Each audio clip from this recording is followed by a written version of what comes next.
Kawawa naman si Beshi. Kawawa naman siya, guys. Kailangan natin siyang puyuran.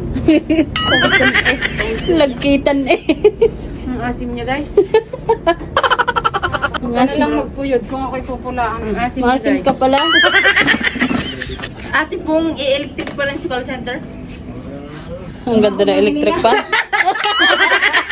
Nabawian ako. Ang baho daw na hininga, guys. Ano, walang pamayod ganyan. Wala nga. Sige. Kaya sasamahan kita kahit sa to. Kaliligo ko lang.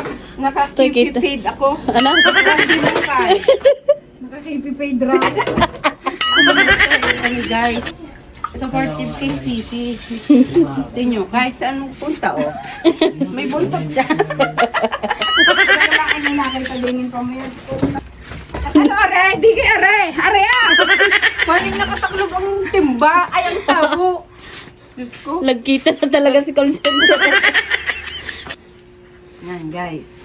Maganda magpuyos. Ano naman pala eh. Bagay naman sa iyo. Bagay naman sa'yo, Sisi. Wag mo nang tanggalin. Hindi naman sa bandang baba. Tatanga-tanga naman. Ang Roy, ikaw na nga yung napuyudan ko eh. Kagalit pa ikaw. Siya, wag ka naman tumulong. Ang lambot, guys. Tinawa ka. Ay. Ano man?